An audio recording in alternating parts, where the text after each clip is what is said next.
Okay, if I don't do it now, it might not get done. So, journal entries, picking up where I left off.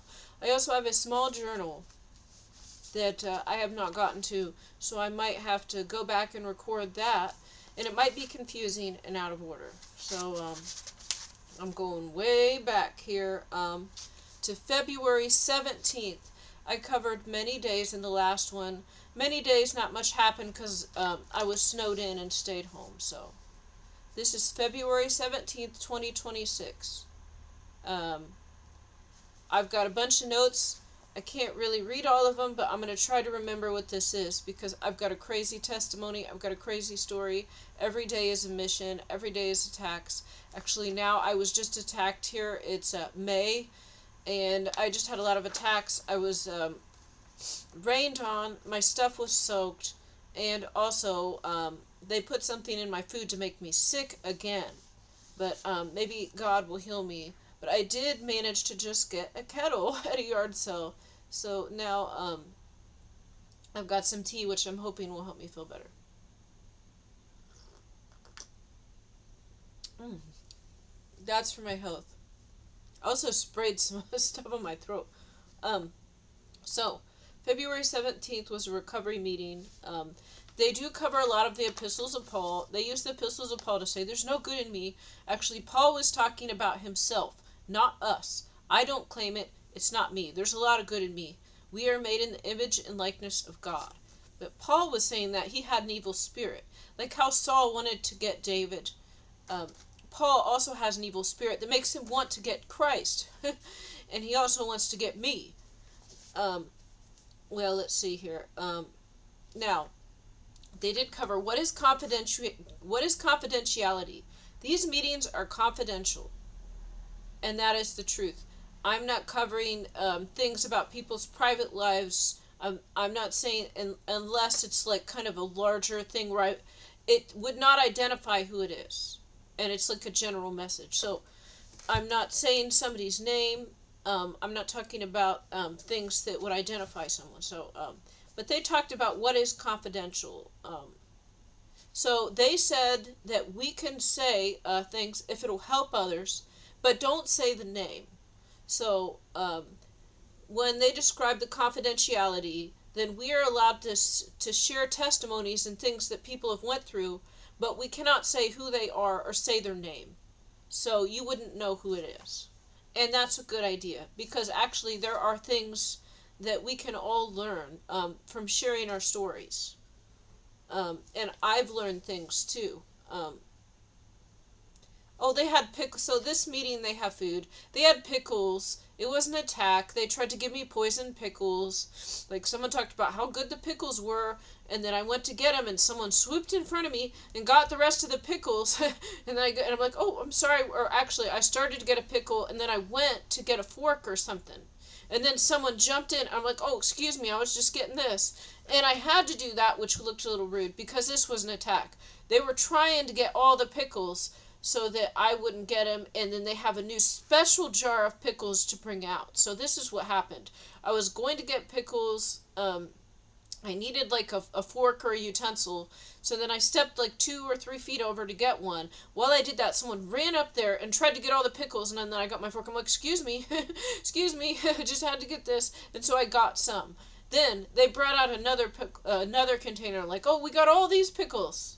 And they had a whole new jar. Everyone else had already eaten. No one else wanted the pickles. I'm like, oh, great. And I put some on my plate. Then I go sit down, and I'm eating my food. The new pickles are a different color than the old pickles. They are a different color, and I just looked at them. I just kind of looked at them like that, and I didn't eat them. I ate all the rest of my food, and I threw the pickles in the trash. Obviously, they tampered with the pickles. They went and got a new jar, and the color was different. They put something in these pickles. Like, because I had the old pickles, and then they were like a couple inches away from the new pickles. Clearly, something had been done to these new pickles they brought out just for me. And because I had the old ones, it was very clear. Okay, I don't know what they did to these, but see, I went to a thrift store oh, there's a thrift store that's really cheap, and it's called Paul's thrift store, something Paul. I'm not going to say the whole name, but of course there's Paul again, which I now know Paul is the Antichrist spirit. That is why everyone in these churches tries to attack me, because Paul, the spirit that Paul has, is the Antichrist. So if you believe in the blood sacrifice, then you'll try to attack me and make me suffer. And they will do this to other people in a similar situation to me. Because they believe blood sacrifice and the suffering of Christ gets them to heaven. So this is what the Antichrist believes, and they're against Christ. That's why Paul came in and destroyed my house from the inside. That's why Paul destroyed and tries to cause trouble. I think Paul is at the gym causing trouble. He started working there like several months ago. And I didn't have any trouble there at first until I told other people about the gym, and then they start sending their people in. Anyways, Paul is the Antichrist. And they believe in blood sacrifice of a virgin while they live as sinners. That gets them to heaven. Now, this is like when Jesus was alive. Because at that time, I think they worshipped Odin and Thor. And, like, worshipping these deities would get people to heaven, even though they probably practiced orgies and blood sacrifice and murdering children and stuff. So, that is why, because prophecy has to be fulfilled, these same things are going on. It was like back then now, again, because all these Christian churches are actually following the same religion. Now, instead of saying Odin or Thor, they say the blood sacrifice of Jesus. But that doesn't get you to heaven. You have to do what Jesus said, not what Paul said. And then Paul didn't even say this, actually. I don't think he did. There's a lot of books attributed to Paul that he didn't write, so we don't even know. But I actually do know the Paul spirit. So anyways, that's enough of that. So this thrift store has the name Paul in it. I don't trust it, but I went in, the prices were great. And there is also a woman that I know who had tried to attack me. Could have just been the price of admission, the cost of admission. But she works there. The front of this thrift store has like a small room where they just put free stuff. So I stopped there several times and I got some stuff. So where they got shirts that are all stained or pants with a rip or something, this is great because I wear something once and it looks worse than that. Or it looks like that anyways. So I go get the free stuff. And actually their good stuff is so cheap that, you know, you could just buy it anyways. But I just popped in to get some free things. See, I gotta hurry up. This is February. I'm now in May, so I gotta be fast. So I've got like another woman. Then this woman like she was touching me cause she heard, cause I told someone there's a woman there that she pooped and didn't wash her hands, and they knew this bothered me. And then one person really wanted to know the name, and they kept asking me, and I said, I don't know if I should say the name, and I finally do say it, and then I actually heard in this meeting, like, don't say the name. So I think she got in trouble because she said the name. Anyways, this woman has now changed her name, but they know, they use her to get me. They have her touch stuff right before I do. But anyways, now someone else there, a different woman there, after she heard that, she's like, I'm going to invade personal space, and she hugs me. She always hugs me and stuff now because she thinks I don't like it. Well, I don't know. Hopefully she's washing her hands when she goes to the bathroom. But it's trying to make me uncomfortable. But, you know, they do so much stuff to me that really not much phases me anymore. Somebody had perfume. It was a setup. They use perfumes that give me a headache or just smell bad. And it just is annoying. Someone said outfit is hot as fire. Which was too hot, a comment. So there's a witch that goes to these, and they always compliment the way people dress. But I have never heard them compliment anything about their character or their morality.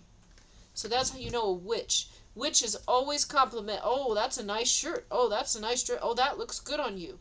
So I never compliment these things because there's a lot of witches and they only compliment these things.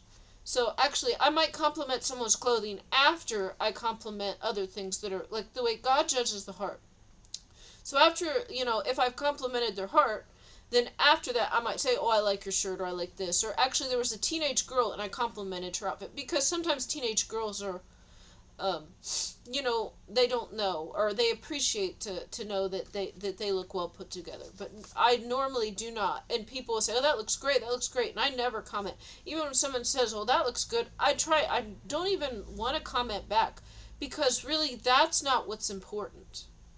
And they're not getting any other compliments. So then people spend a lot of time and effort on what they look like, because this is what the witches and warlocks compliment them on. And they never compliment them on, oh, look, that was generous, that was nice, oh, you're so talented at this. They don't say that stuff. I was with the devil. It was the same thing. I understand this.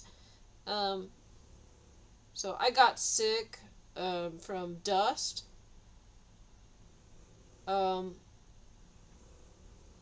Someone cursed me and I sneezed.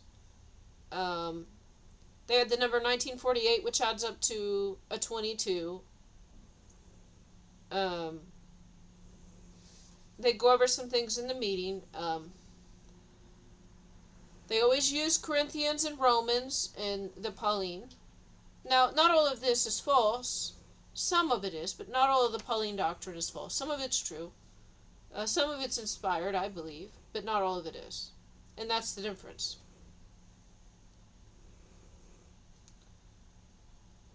Yeah, so they had a chicken sandwich with pickles, and it tasted really good with the pickles. And I have no idea what they put in these pickles. It made it like radioactive yellow.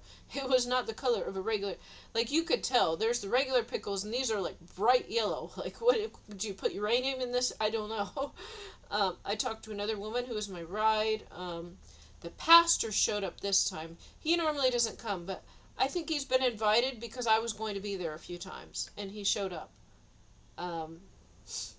So I think he knows certain things. Now he's avoiding me, so and that's fine. But coffee. I went to a center. Oh, we were making clovers out of yarn, so we make our craft project. It's kind of fun, but someone there was a woman there that I've never seen before, came in with her baby and had chocolates and was giving out the chocolates. So the Kingdom of Darkness tries to attack me every day. They attack me every day. And now they've tried something where they'll bring in like a woman with a baby or a man with a baby. This is a center where children really aren't like if there is a meeting for like an NA or an AA meeting, normally you don't bring babies. Or there was a man there, and then his wife comes in later and has a baby in a stroller. This is not really something that I had seen or was done. But they do this, and then, like, because they want me to see a baby and be upset. Because my own children work for Satan.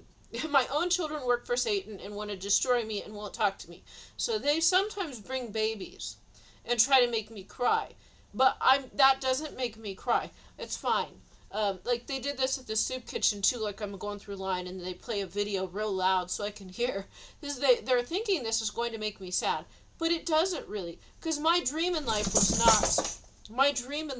not to have babies. My dream in life was not to be a mother. That's not really, like, it's fine, that's fine to do that, but that's not like what I really wanted to.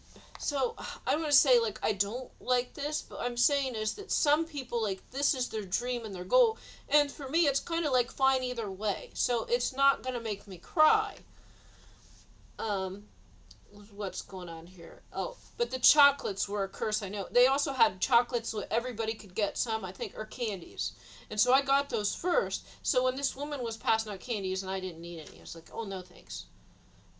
But also, like, babies are kind of like dirty and stuff, so if a baby's playing, I don't want to eat stuff the babies are touching. Oh, they had Kit Kats, they were free Kit Kats, so I got some of those. I like those more anyways. But then I went to the other center. We made coasters. This is like the fanciest thing we've ever made at the center. I made a couple and left them, so I hope they like them. I hope somebody is using them. Maybe they'll like them, because I made one that was like a dragon eye and one that looked like a vinyl record, so they're kind of neat. They looked a little evil, so if you're in the coven, which many of these people are, then they might actually be using them and like them. Because a lot of people had like so a lot of the Satanists made coasters that had like butterflies and flowers, and they were happy, or happy sayings. But the ones that I made were like black and red, and I made a dragon eye, and I made like a vinyl record, but it was like black and gold and red, so it looked like alternative. Um, so they might actually have used them. They said, "Oh, we have breakfast and lunch here. Not many people come. They were just starting like this." And so I guess they wanted to invite me even. I don't know. Well, they were letting me know, so I was aware. They are serving breakfast and lunch there. And this is so that when I did need something to eat and would show up, then it would be all gone, because they only serve 10 people a day. So that's what I mean. They tell me about it so that I can be disappointed when it's not available, or I have nothing to eat. I show up because they told me about it, then it's not there. This is one of their attacks.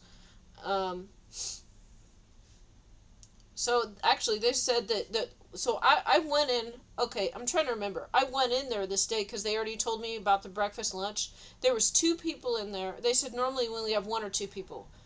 And at most 5 or 6 people in there. But then like the one day that I was brought there by someone else who ruined my clothes, then they were all packed and all the food was gone when we showed up and didn't have anything to eat. So that's what I mean. They like bring people in when they know I'm going to be brought there, so I won't have any food to eat. So Salvation Army was closed. Soup kitchen. Somebody was asleep. Oh, what? I don't know. I don't know what I'm writing here. The verse at the soup kitchen was Luke 16:12. If you have not been trustworthy with someone else's property, who will give you property of your own? So, that's probably not significant. I don't know. So then I went to the different soup kitchen, I would say level 2. And this is Friday. So I have been taking notes in a smaller journal. I'm going to have to go back and get this. I'm just going to go through this first. This is Friday the 20th. So this is 2/20/2026. This time I was at the other soup kitchen, and the woman that runs the place, she seemed nice at first, but I think she still tried to get me and tried to run away later, so she's not on my side. But anyways, I had the ham conversation about pork, and there was another man there that was like, we're allowed to eat this, and he was like really gung-ho about eating pork, and she was sitting there too. She's like, she actually kind of agreed with me, and she said, well, actually it doesn't say that. And when I said we can't eat pork, and she's like, oh yeah, she seemed to agree with me. And then she told me to contact the hospital, because they get a lot of donations from the hospital. So now I know I need to contact the hospital and let them know we're not allowed to eat pork. But they don't want that, because the pork makes people sick and gives them cancers and diseases, and the hospital will lose money if they stop serving pork. So I don't know how that's going to go. But I just got it. Like, it's not what they do. It's like my responsibility to tell them, and then they will do whatever they want. So normally they don't do anything. I was at this other soup kitchen. This is the absolute truth. Absolute truth. See this number here? Bingo ticket ends in a 77. So I went to this other soup kitchen, and then I didn't know they were doing bingo. But like after we ate, they did bingo. They got a table set up with some free stuff, like thrift store stuff on it. And somebody gave me theirs, so like they insisted and gave it to me so I could be cursed. And then the woman that was doing the bingo, she handed me a ticket, and the last 2 numbers were 77. The first 2 are 98, which is 17. I'm going to add all these up real quick. 17, 20, 23, 40, 47. If I add, okay, these add up to an 11, actually. But the first 2 numbers is a 17, 9 and 8. The last 2 is a 77, and they all add up to 11. So my ticket to end in 77, that is a 1% chance. And this is the ticket that was handed to me. And, I got like a little stuffed animal, which, like, I usually talk to somebody and interact with like a different person each day. So there was like a teenage girl there I didn't really talk to. And I got like a little stuffed animal, and I gave it to her, and she seemed to like it. But I got it with my bingo ticket. So, and someone else gave me another one, which I got a t-shirt with. Let's see. Oh, my bike pedal was removed. Okay, so when I went to this center, my bike pedal was removed, and you couldn't get this off normally. I've been riding this bike for a while. So while I was in this recovery center, where it's ran by witches and warlocks, somebody loosened up my bike pedal. You have to get a socket wrench to undo this. So they had a socket wrench waiting or something. Because, like, socket wrenches aren't cheap to get a set of socket wrenches. You can't use a normal wrench. It's where the pedal goes on. Um, so it was loosened up so much that it was perfectly fine before. And then when I leave, as I start to bike, then the whole thing falls off. And this is like a block after I leave. So clearly, this was an attack. And I think the place is ran by witches and warlocks, and they try to get me. So maybe they did it, or they paid someone, or they knew who did it, or they just had footage. But really, people attack me no matter where I go. So it's also possible that somebody completely unrelated to them did this. But I think that it is related because now I've had my bike vandalized twice when I was there. So I do think they're complicit. But anyways, this day there was a homeless couple. I got clothes for them. While I was there, I was gonna go back home, get some clothes for them, and bring it back, because they were cold and they were on drugs, so they lost their clothes. And I'm like, I've got some stuff. I'm gonna bike home and come back and give it to you. But anyways, I talked to them for a while they were there, and I mentioned how God uses me to judge people. And I said, and I live alone. And the guy was like, you shouldn't tell people you live alone. I said, I tell everybody. Because God uses me to render judgment, and as soon as they do something to me, they get instant karma. I said, tell him, come on. If it's, and I said, and I told him, if somebody does something good for me, they get blessed. If somebody, like, tries to harm me, they get cursed. And I said this in front of the woman that works there, who is friends with the warlock. And so he just got cursed for, I told them some private things about me that I didn't want to get out. I told them some private things about me, and then it got out. And then, like, I was going to the Salvation Army across town, like two miles away, and then just strangers would come up and mention things about what I told them. So, and this is not the only place. Then I'm going places, and people will keep mentioning things about what I told them. So they spread my secrets here, and they got instant karma. Because there was somebody there, and this is not somebody's private information I'm sharing. This is karma from God in an attack. The attack was, I told them private things about my life, and maybe they could help me, because that's what this center is for. And they're like, oh, we can help you by this weekend. They never helped me, and then they spread my secrets. And so then random people mention things to me, to try to upset me. And then, so anyways, they don't have many employees, but one of them pretended to have a PhD and did it, and they got caught. And then they had to do all this work and file all these records, and they were paying this person a lot of money because they thought they had a PhD. And then this isn't really funny, but actually this was their karma for spreading the secret information. And it's like, we're probably going to lose government funding. And after that, they were like being real strict with the coffee and everything, and not having money to do stuff. So they should have thought about that before spreading my secrets. And like, I don't know that they spoke anything, but there was a phone. The phone could have been recording. Even with the doors closed, there can be dark spirits in there. They're listening. They're sharing. Things could be recorded and then sent somewhere else. Maybe the phone's on, and someone else is on the other end. I don't know. I don't know how they did it. It doesn't really matter. There's a few ways. They could have, but they did. And so anyways, what am I talking about? Yeah, I go to leave to get stuff from my house, to bring some warm clothes for them. And then as soon as I leave, my pedal has fallen off of my bike. So actually, I think I go another block or so and I lock it on a public bike rack. And then I walk. So then by the time I get back, this group's over and they are gone. The homeless people are now gone.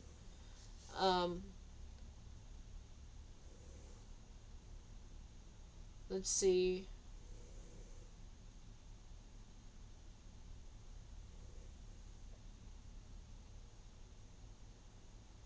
Oh, at this meeting they had hummus and chips that were brought in. It was probably cursed, I don't know. There was a verse, seldom set foot in neighbor's house, too much of you and they will hate you. Okay, so the bike pedal was loosened up, so as soon as I leave, it falls off. I walk home, I got the clothes, and I start walking back, and I'm walking like a soldier. I'm walking fast. And then I get to the top of the hill, it's like a half mile from my house. And then I go another few blocks, and then this blue bus crosses right in front of me and stops. And this is kind of a larger, a stocky, heavier, like a black pastor comes out. So there's this is a church bus, and it stops right in front of me. And the pastor, and it looks like he's got a damage on one eye or something. He looks like a villain. He looks kind of evil. That's what I'm gonna say. He looks evil. The bus stops, like I'm walking with the clothes like this. I'm walking like a soldier. I get right in front of this block. This church bus stops right in front of me. The door opens. The black pastor comes out. And he looks at me. And he sees me. I see him. And then he keeps going. He didn't stop there for me. He was going someplace nearby. So he was going to stop there anyways. It was God that had me right there at that moment.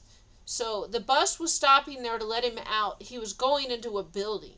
And right as the door opened, there I was. And I saw him. And our eyes, like, we saw each other for a minute.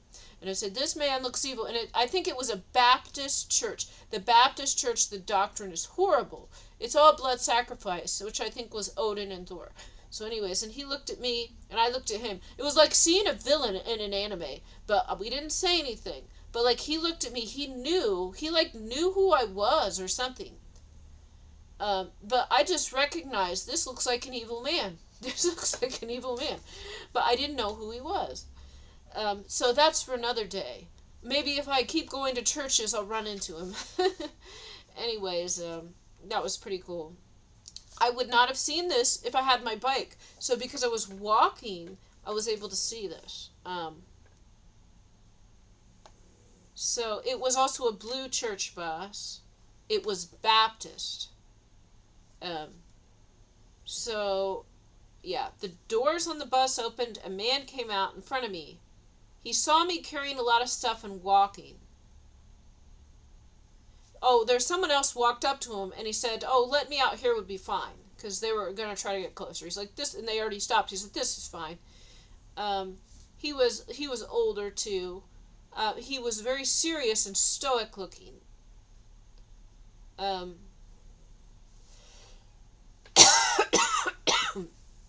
So I turn there and I walk like another block. And there's just a car stopped there. And I'm going to be late. I'm trying to make it to this meeting before it closes so I can give these homeless people some clothes. But then there's a man sitting in a car. And he's like, oh, are you Tiffany? And as I walk by, and I turn back and I'm like, oh, no, I'm not Tiffany. And he was waiting for someone named Tiffany. But then we just talked for a second. And he's like, oh, do you need something? He offered me a ride. And so he actually knew the center I was going to. He had been there before. So this man was covered in tattoos and looked like he probably had been a gang member. And he was sitting there and he saw me and he was like, are you Tiffany? I'm waiting for Tiffany. I'm like, no, I'm not Tiffany. And then we just talked for a second and he could tell I was walking. I told him my bike just got damaged. And so he was like, do you need a ride? And he was like, well, come on in. I'm like, well, great. And then I was also like, are you an angel sent to give me a ride? Because, like, he actually saved me, like, a half hour of walking, or I'd have been there really late. So, and he zipped down there. It saved me a lot of time. And so, yeah, he was covered in tattoos and looked like he used to be in a gang. And now he was soft-spoken and he seemed like a good man. And he said, I've been here before. And I said, are you an angel sent to give me a ride? So that was just good to see. It looked like somebody had turned their life around and was reformed. And they helped me out, so God will bless them. But I didn't judge them based on what they looked like. Because if someone looked at this man and saw the tattoos, then they might not want to get a ride. But I find that the attacks come from all types of people, especially middle-aged women that look like sweet old ladies. They love to attack me, so I don't judge, like, I don't trust anybody. until they've earned it. I saw that in a clip. Let's see.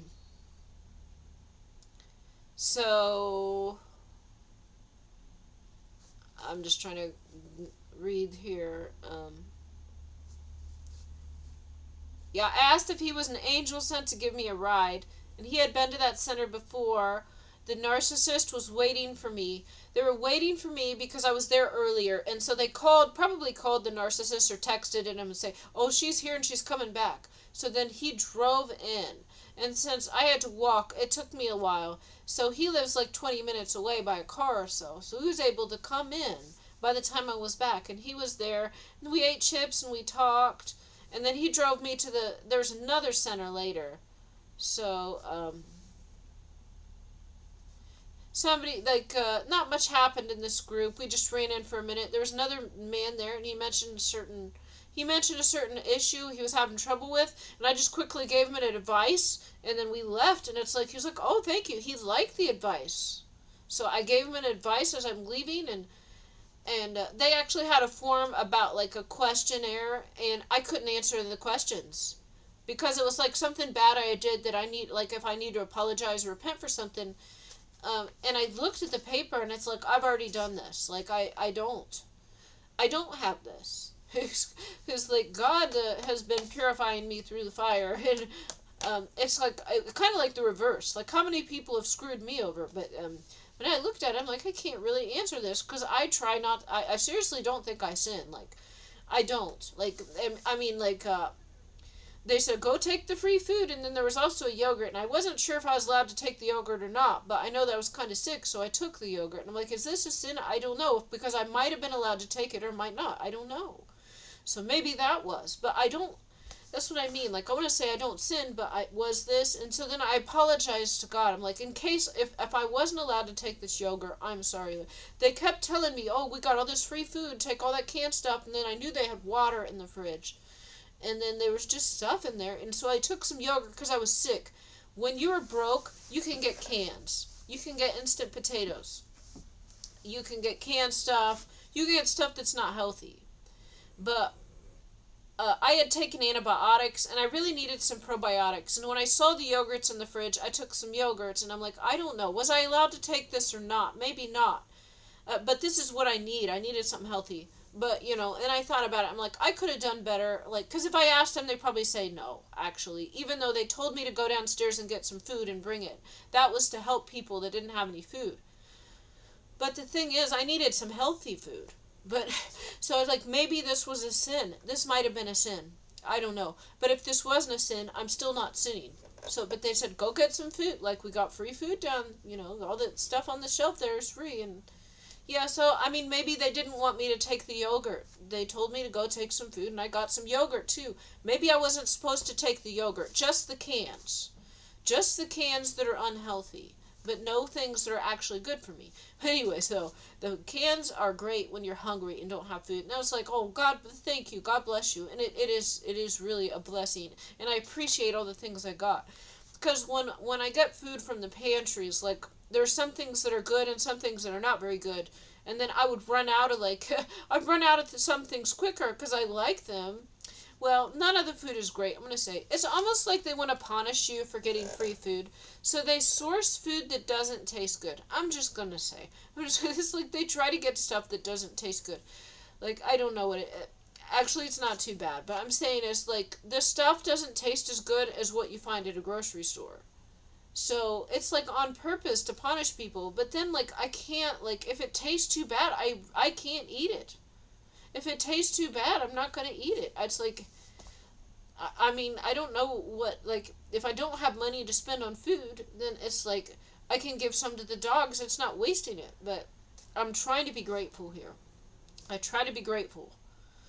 If you've eaten canned stuff for several days or for a month or so, some of it does not taste as good. I mean, and then you eat the same stuff and then it I'm not trying to be selfish. They had some, like, Campbell's soup, actually. I'm like, oh, this is great. And I took them, and then I tried the French onion, and it wasn't as good as I thought. I was really disappointed. I couldn't even finish it. It was bad. It tasted bad. And I love French onion soup. So now I'm trying to be grateful. And thank God for everything. But if it tastes bad, I just can't. I can't eat it. I'm sorry. And then I'm just hungry and I'm looking like, what do? I get the credit card and try to charge something else. Because it's nice to offer food, but like I just went to this one food pantry and they gave me a bunch of stuff with mold on it and it was rotten. And they gave me pork on purpose. I'm going to make a different video on this. So then I had to throw a lot of it in the trash. I was going to make it and then it was rotten. So, that's not charity and that's not helping people if you give people food with mold on it that's rotten. And I know that like you don't want to give great things to poor people, but like they try to get things that taste bad. They try to get things that are bland or don't taste good. Now some of it's good. Some of it's good. But some of it, it's like the taste is worse than what you would find at Walmart. So I just don't, it's like they're trying to get things that taste bad to encourage you to get money. But I'm trying to get money and I can't get money. So what I mean, like, this is all stuff I wouldn't know if I wasn't in this situation. And now I can share what I've learned with everyone.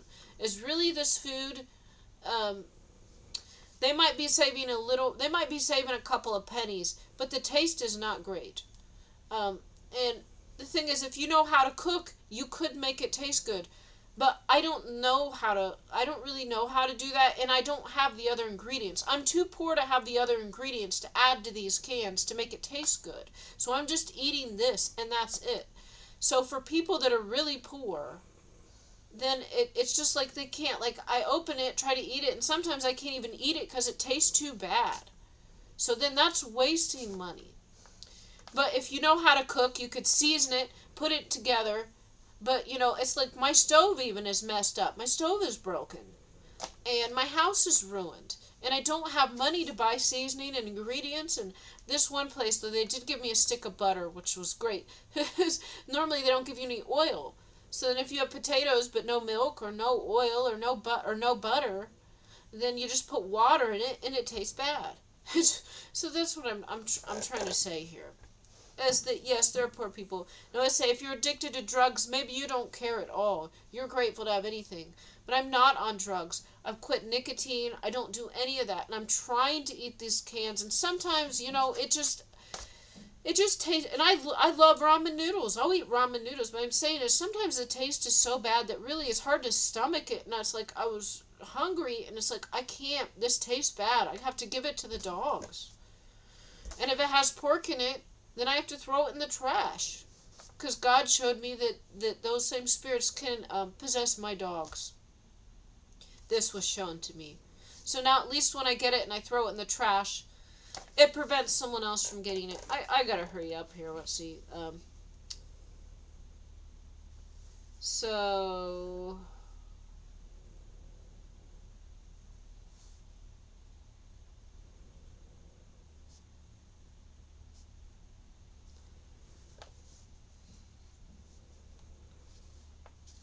Okay, so I was able to, even though the group, there was one other person in there, it was a forum, I couldn't answer anything, but a man needed an advice, and I was able to give him an advice, and he was grateful for it. So then we left. And then we went to the soup kitchen for dinner. So this was nice. The narcissist showed up, and actually, I didn't have my bike, so he gave me a ride to the next place and to the soup kitchen. So it was really helpful. So the narcissist was used to help me. And I kind of like him, even though he keeps trying to get me. But I kind of like. This is weird. I don't know. I know he's trying to get me, but like I'm staying away from him now because I put up my boundaries. Okay, you guys keep trying to mess with me. That's it now. My life has value too. Let's see.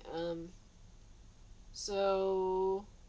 Oh, and I did talk to the narcissist a little bit, and then I was able to tell him something he agreed with, and he talked to me a little bit, and we actually shared some helpful information to each other, and talked a little bit, and it was nice. But then, like, even though I think that I could see I could like him if he wasn't trying to get me, and he could like me if he wasn't sent to get me. Like, there's a moment we could just talk, and it was good, and it was helpful. But just has to go right back to trying to get me. So anyways, the homeless people that I was going to give the clothes to they were at the soup kitchen. But I went in, so I left the clothes in the car, and I said, I wasn't sure if they were in there. I said, I'll get them when we go. So then I saw the homeless people in there. I'm like, oh, I got the clothes for you. They were at the soup kitchen. I said, but they're in the car. We'll have to get them later. So then they actually hung out, and then even though it was late, I was able to give them to them later. But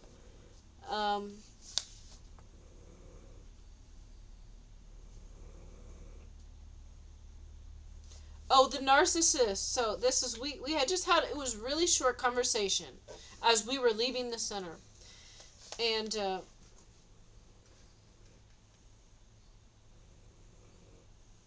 I think he said people remember nice things that you don't, and he said my dog just farted.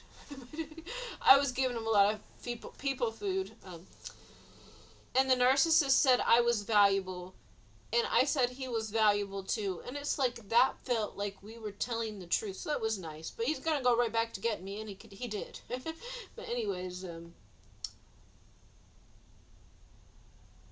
and I also told him that people try to attack me, then I'm allowed to talk to them. So this was the cost of admission, yeah. But he was trying to trick me to make him think it was okay, but he was still trying to get me.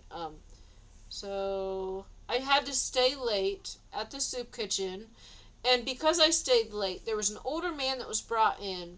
He was sent in to be a counterfeit to try to date me.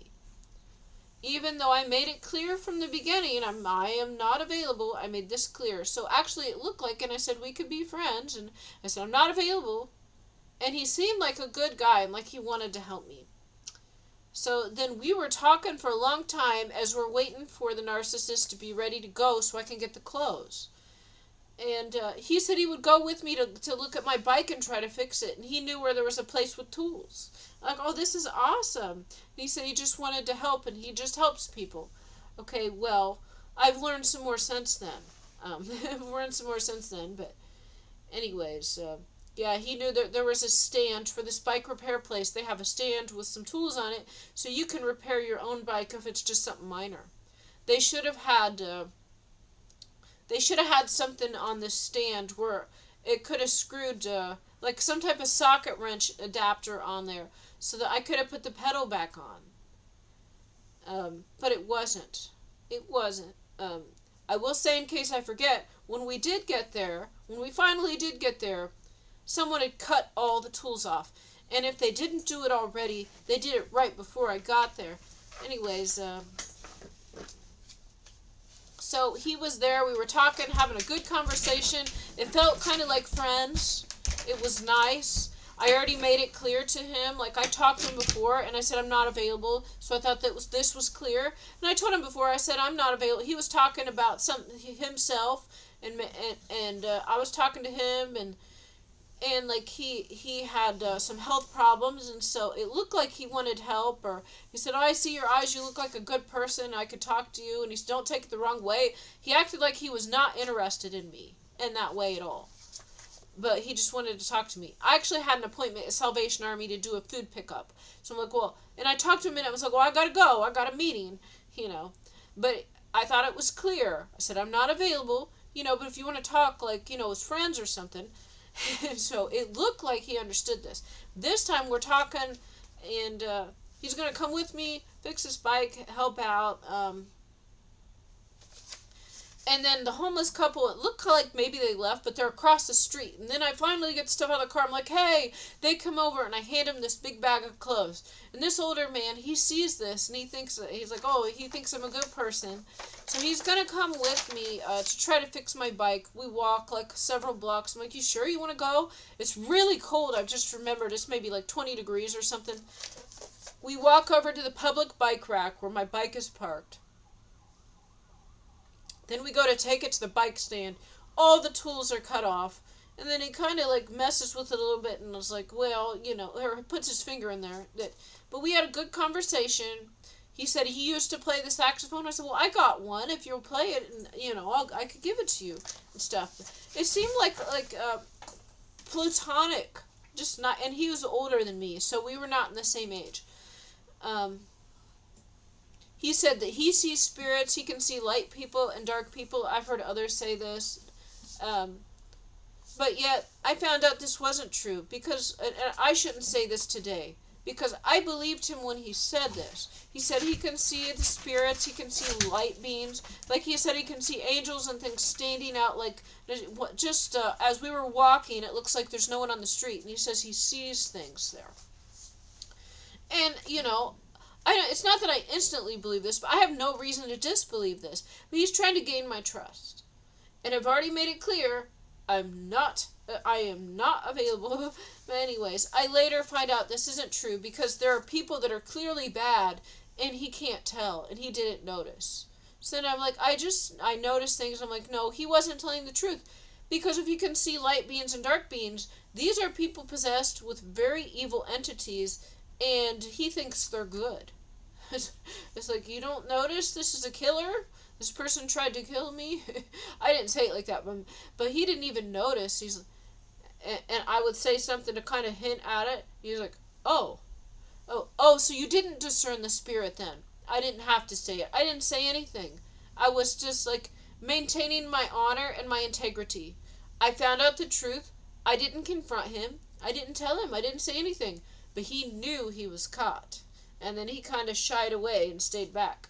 Because he would say lies about how he helped people, and then I would mention it to someone else and find out he made it up. And I'm like, and then I didn't talk to him about it, but he knew I knew, so then he would stay away from me.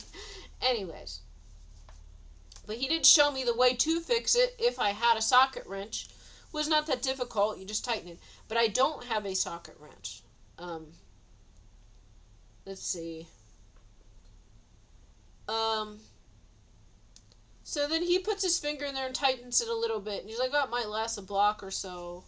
And then I get on the bike and I just start to pedal towards my house. And then within a block, since it wasn't tightened on with a tool, the pedal falls off again.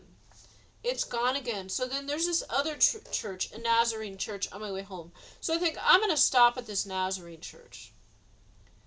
I really thought about it, because I thought the pastor was a good man, and it looks like if someone needed help, he would want to help them. So I stopped there.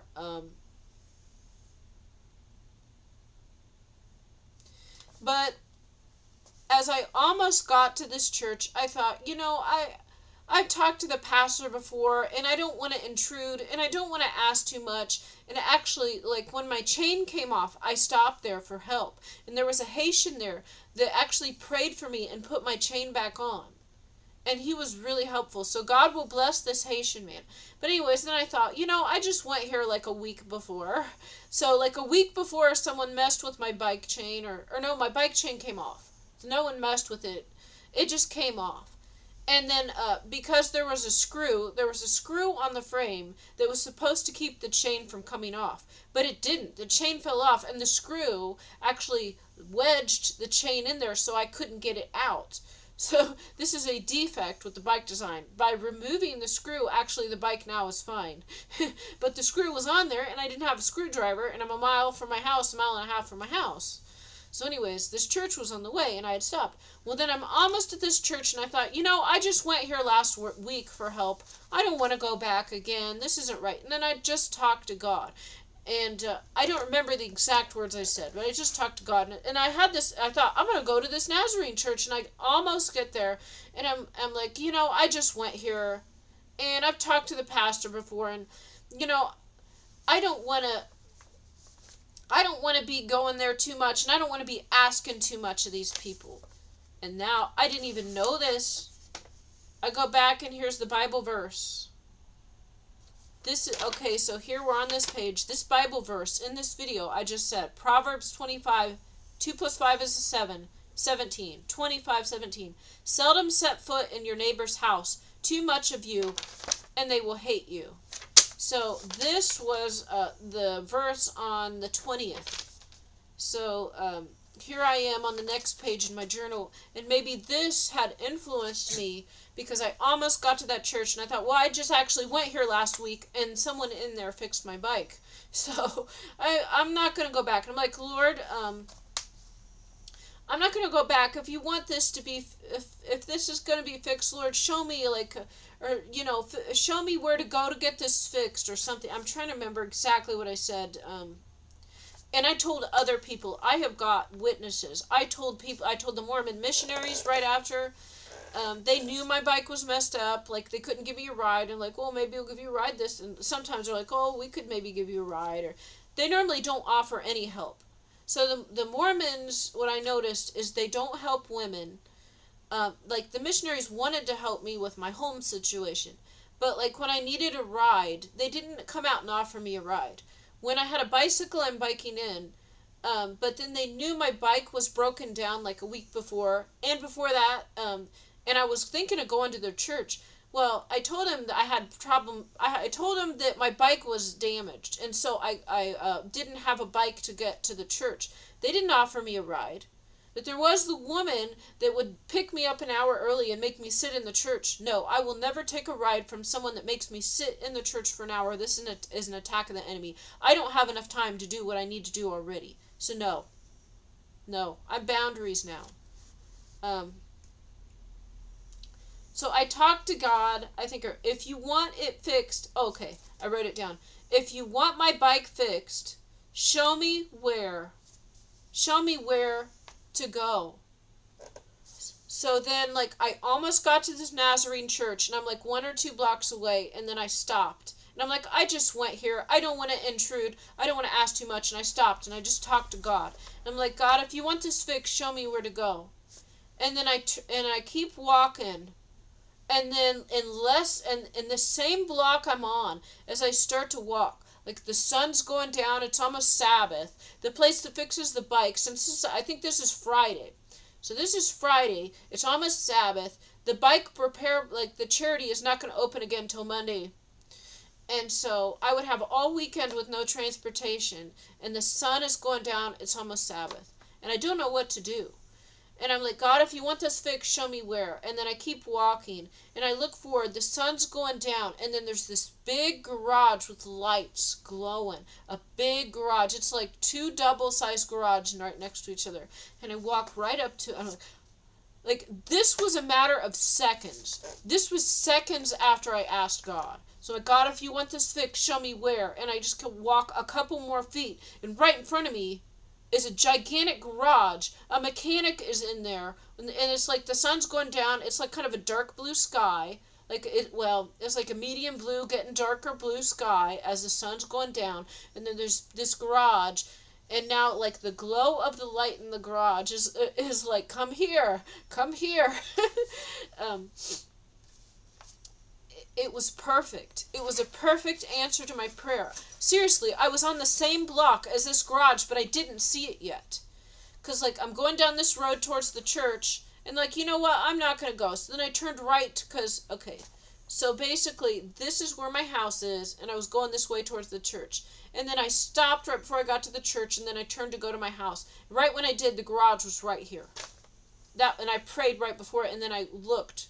Right after I prayed, I looked, and then I could see the glowing light of the garage. It was like, welcome, like, come right here. Oh my gosh. So, I approached it. I had the pedal in my hand. I was holding the pedal. And then I came up, and there was a man in the garage. There was a man in the garage. And I'd never seen this man before. I had no idea who he was. He was in there, and there was a lot of cars in the garage, and I walked up, and I'm like, excuse me, I don't know if you can help me. But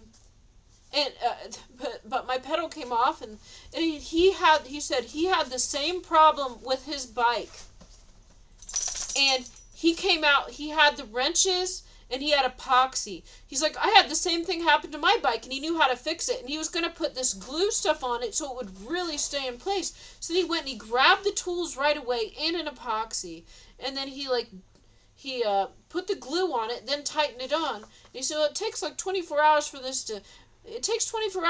to cure, but I bet if you biked it really carefully, you could make it home. Yeah, I bet that'd be fine, because he tightened it. Just tightening it should have gotten me home. But he put the glue on it, too.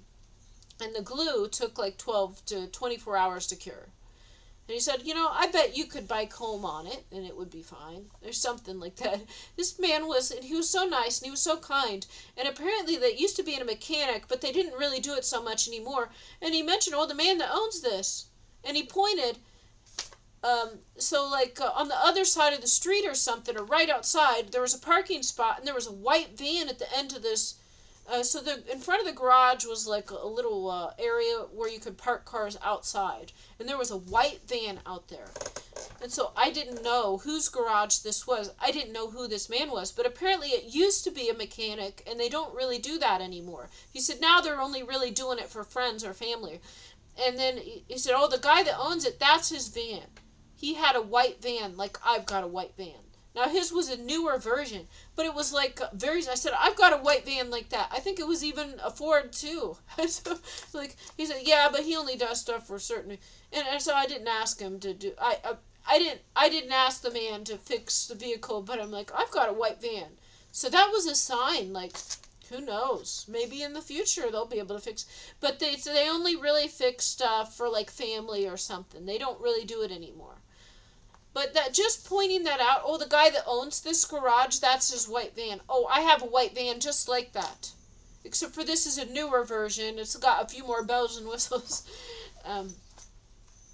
So, anyways, and I told him the Lord was going to bless him. God blesses people that help me. And he's like, I've already, and this is the second person I think that said this, God has already blessed me. He said, oh, Lord's already blessed me. And he was so helpful. He's like, oh, I had that happen to me. I know just how to fix it. He immediately got the wrenches, and he fixed it. This was great. And I go past that garage quite a bit. I maybe have passed the man before, but I don't stop and I don't talk to him or anything. But, maybe on the corner of my eye I'll notice him, or he'll notice me or something. But it was good to find somebody to help, because this is rare. So hopefully the Lord will bless him, I know.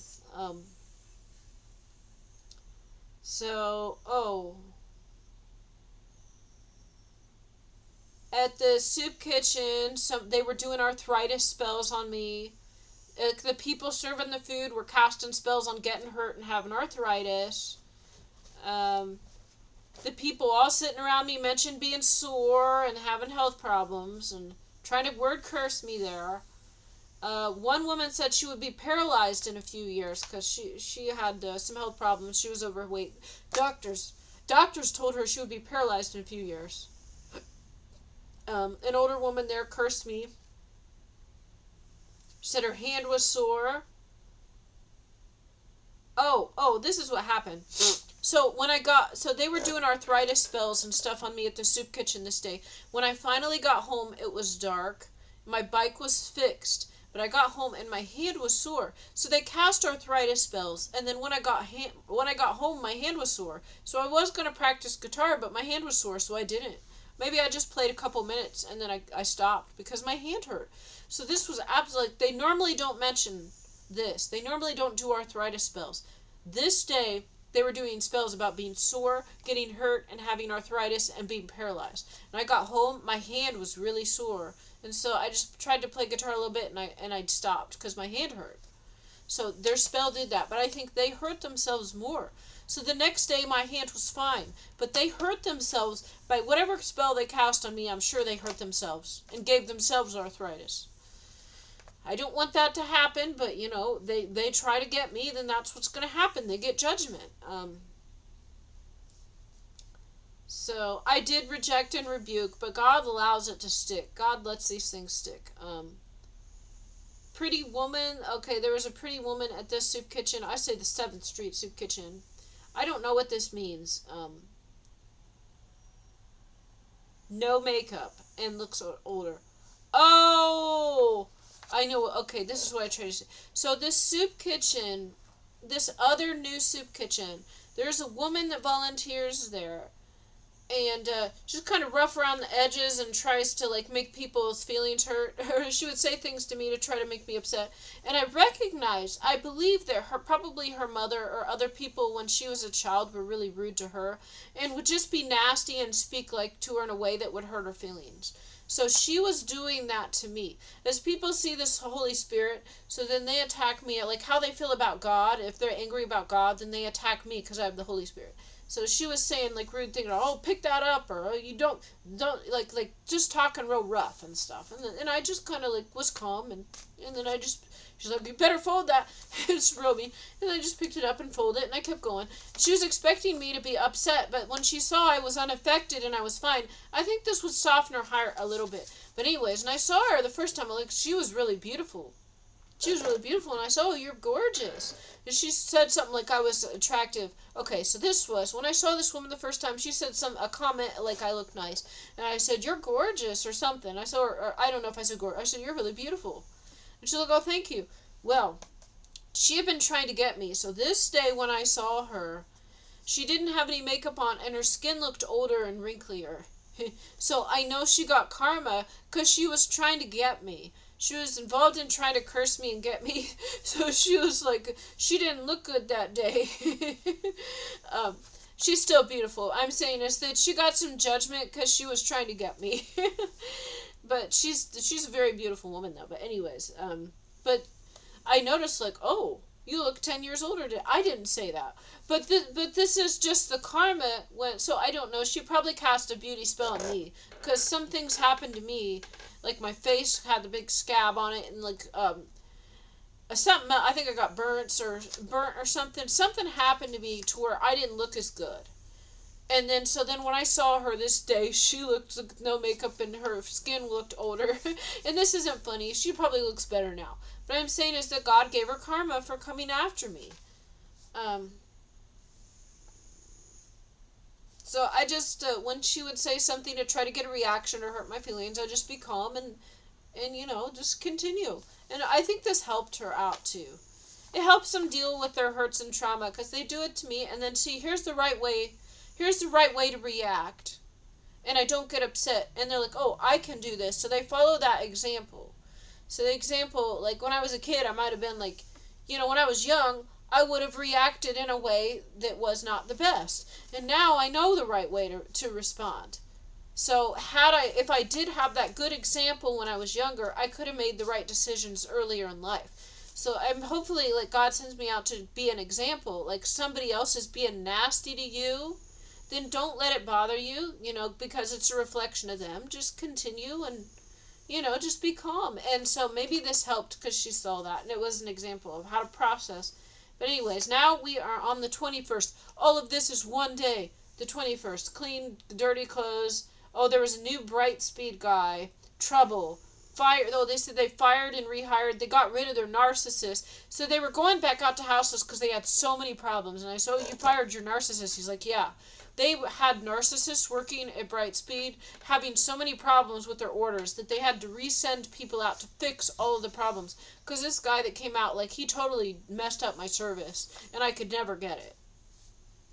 Messed up my gift card, messed up my order. Then no one could fix it. That we could cancel it and redo it. Then I lose my new member discount. And it's like, you can't override this. I'm not getting it. And this guy this guy stops by and he said, we had so many problems from bad employees. We're coming out again. He says, you can contact me. I'll fix anything. Yeah, I did. He didn't fix nothing. It was like he actually wanted to help, but nothing was done. It was just as bad as when the narcissist was there because everything is automated and nobody can just like write on a pad of paper what they want. Oh, I want a landline with this and they get the new member discount. No, it goes through a computer. They saw that I signed up and they had to cancel it because they messed up my gift card. I said, well, can't you just fix the gift card? No, but we can cancel it and redo it. Okay, so then when I did that, then the price went up. I'm like, what? I said, no. You know, so that's what I mean. And then this guy's, well, like, I'm right here. If you got any problems, I can fix it. And then, no, he still couldn't do anything. So and now the price of Spectrum has gone way up. It's gone up like $10 or $20. And I can't get the BRIGHTSPEED. And then it's got this ogre. They send me emails, and it's like an ogre. And it's like, we see that you got this in your cart, and you haven't checked out. And so, I should make a whole other video on that. BRIGHTSPEED, you suck. I deserve free internet now. I don't know, because, like, I kept, like, trying to schedule an appointment, and, like, by the time I got through to them, oh, that time's gone now, and here's another one, and then, oh, we can't sign you up. It doesn't work. It's not verifying you. Seriously, God has blocked all of this. So I'm not allowed to get BRIGHTSPEED. Maybe, if you guys give me free BRIGHTSPEED, maybe I'll join. I tried like 10 different days to get BRIGHTSPEED. and it was always blocked. So that's why I know the Lord is behind this. Supernaturally blocked. The gas company, though, they were coming out to turn off my gas, and then the guy showed up and he's like, why? And I know now they were coming to turn off my gas so I wouldn't have heat. Now the heat doesn't work, so it doesn't even matter. But they were coming out to turn it off, and then he would, cause I know now, because he said, we always knock on the door before we disconnect the gas. They were coming to disconnect my gas because I just needed to talk to them. I just needed to put a note on my order to say knock on the door first because I have dogs. They wouldn't do it. And then I went and I drove to the gas company and I looked into their camera and I said, God's going to judge you if you don't take care of this. And then I left. They probably called the police. But if the police saw me on there, they know I'm the bike woman. They know the bike woman. And they know that the judgment of God is going to be on the gas company. They probably don't like Dominion either. Because you can't get through to their customer service. Police have to deal with the gas company too. So maybe they saw that and they were happy. I don't know. Like, I'm not arresting her. You suck. Dominion and Bridge, you suck. No, I know. I just did go to service and they said, don't complain. That looks bad. No, these are the tyrants. These are the Antichrist terrorizing and oppressing the people. So the truth must be spoken. This is not my local coffee shop. This is an oppressive monopoly that won't... They waste people's time. They say they're going to be here. They're there 8 hours later. If they even show up or reschedule, people are taking time off work and then there are no-shows. Or they want to open the gate and let your dogs out. But apparently now, maybe, like, when the guy came to disconnect my gas, I actually got to talk to him and say, oh, you can't contact anyone on the customer service. You can't get a hold of anyone. You try to call. You sit on hold for 8 hours. It says wait time 8 hours. No one answers the phone. I told him the problems. He says, well, yeah, I got the same thing at my house with the dogs. I said, yeah, and I couldn't talk. They said they could not place a note on my order. They could not place a note on there, knock on the door first. They said, oh, you have to go to a specialist to do that, and they don't answer their phone. And I told him this. So he probably took this back to corporate. But anyways, Enbridge is giving me problems, and BRIGHTSPEED has been even worse. BRIGHTSPEED is worse, and their little mascot is an ugly ogre, which is a demon. It's a demon. And it's like, we saw you checking out. Yeah, they're messing with me. I know what you guys are doing, and I don't like it. So what else is going on here? Clean, dirty clothes. Something going on with my clothes. There was the Saturday. Okay, this is Saturday night church. So they did probably have messages for me in this church service. Jesus, perfect our faith. So the woman that runs this church, there's two women that ran the church, and I've only seen the one recently. When I show up, she says messages and things, and people look at me. So she said, Jesus, perfect our faith tonight. And there was a guest pastor from another church who was playing guitar. It was good. Following God for 8 years. They had a communion. It says, take this communion, just be in the Spirit, and imagine yourself with Jesus. Take this communion when you want to. Like, imagine you're meeting, and it was actually good the way but a lot of times the communion is the blood sacrifice, which I don't need. If there was an analogy, it's taken way out of context. There's probably a ritual that we follow today, and that's fine. But the way the church uses it, they use it as like what their idea of atonement, which isn't accurate. It's a remembrance, a reminder of the life of Christ, so that we can do better. But anyways, I was sneezing and blowing my nose, so I know they were using witchcraft. This a Saturday night church, they're using witchcraft.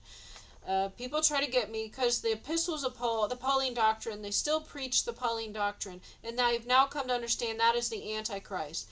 And that's why all the churches that uphold the Pauline doctrine and follow that above the red letters, they will attack me, and they will do the communion, and the communion is like getting rid of their sins through the suffering of Christ. And that's what that represents. So, yeah, I think I prayed or spoke something over it and I did take it, but I spoke something over it to, like, get rid of their, this is one thing, when they say stuff I disagree with, I say that I don't say the same, I say different words, or I pray over it and I remove their curses and spells. I don't know if this works, probably, I don't know, but, I do reject it, I reject and rebuke their witchcraft spells. So they said only by the blood of Jesus are curses are broken, relationship reconciled, healed, descendants of Jesus free. Song nothing. Oh, they sung nothing but the blood of Jesus to save, redeem believers, change everything. So, like, I had not been to this service much, the Saturday night church, and they were really talking about the blood sacrifice and singing about the blood sacrifice. The cost was a perfect person to die for you. Here was the blood sacrifice. And they talked about the bug life, the wasp, flew up, monitoring spirits. Oh, there was a bug in there. Like a wasp was in this building. This is the fourth floor of a building. There's no open windows. There was a wasp in there. So I believe this was a monitoring spirit watching me. And they know I hate wasps. So anyways, let's see. Oh, they just sent like a big giant carpenter bee in my bathroom. It's dead now, but this is nuts. And there was one in my sink. Speaking in tongues. Okay, so there was an African man at this church service, and he was like speaking in tongues, and then it sounded neat at first, but then I kind of like turned away from it. I was like, turn away from a little bit, because it looked like he was doing this to show off and look more religious, and I thought it was wrong. So like he kept speaking in tongues real loud and like giving people advice. So I think he was arrogant and condescending. So I just kind of, like, I was there and I looked at it, and at first it was nice, but it kept going. So, and then I turned away. I didn't like it. So I thought that wasn't of God. But they were saying in the service, thank you for the anointing. Thank you for the anointing. The anointing is so strong. Vision of a woman on a white horse with a headpiece surrounds the room, a heavenly army. Horses prepared for Jesus to enter. This is what they're saying. Young father in front of me from house. Okay. Oh. I don't want to say anything too specific. There was somebody from another service that was sitting in front of me, and they kept looking back at me like they noticed something. They noticed in the spirit something about me. They were looking back at me. It's just something they do because the Holy Spirit is inside of me. I work for God. Most people probably know. Like, some are completely oblivious, but there's always some that notice. As God gives us different gifts, but also if you work for the other team, the devil will give them gifts. But these were gifts that God would have given them anyway. So then he kept looking at me like he noticed something.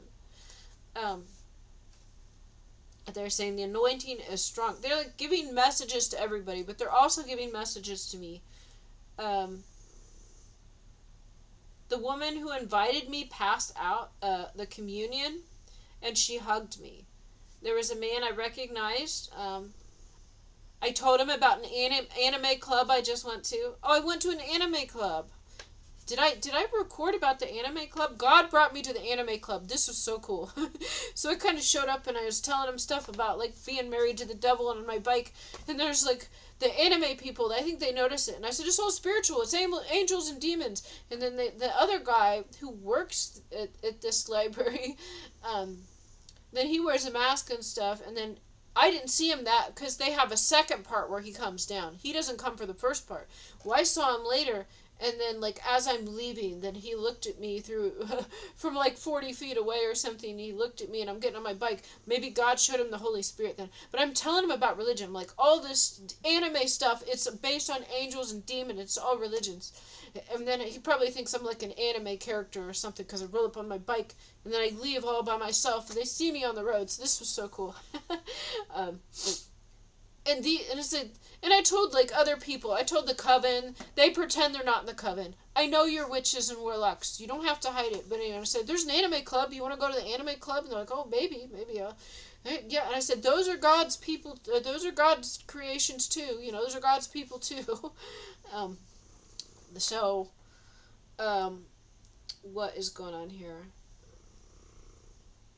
So, anyways, I'm still talking about the Saturday church while I'm there. They said, thank you, Jesus, for being here, for your presence. They say this very clearly. They say, thank you, Jesus, for being here. The man in front of me turns back and looks at me. And now, many people now have mentioned like, this, and I am a woman, so this is interesting. Let's see. That we would be a people reverent, invigorated by your spirit. Pastor says, we love you, Jesus, out of overflow. Keep burning, full vessels, overflowing oil. Your presence. I can't read my writing. From us, felt by others. I can't read what I wrote. I don't understand. I don't know what I wrote. This was a powerful service. It really was powerful, and it did help me. So, even though like the blood sacrifice was bad, I tried to cancel that and not accept it. But they had good messages too. 2/22/26. Jesus Christ Latter-day Saints. I was late. Okay, so the next day is Sunday. Now I was at this Saturday night church till late. I get home, it's dark outside. Now I've got church again the next morning. So I work for the Lord. I don't have time for a job. I go from church to soup kitchen to free place to food bank to food pantry to charity. And so to see who will help me. Most do not. But anyways, now I had to go to this church and I biked in, but I was late. So they actually texted me a little bit, and I said I didn't let them know. I said maybe I'll come, maybe I didn't tell them if I was coming or not. So they didn't know. So they couldn't have anything planned for me. They couldn't have any tricks or traps. But anyways, I was late, and I looked at my watch when I was sitting down, and it was 10:17:25. So 2 plus 5 is a 7. And also, they had numbers of the hymns they were going to sing up on the board. And the second one was my birth year. So, anyways, I was there I showed up right in time for the communion. So I thought, like, well, you guys served the communion a little late because I was here 17 minutes late. And they mentioned, like, that we're doing a more basic communion. We didn't prepare it as much. They said that before. After I told them I saw this white haze after they gave the communion.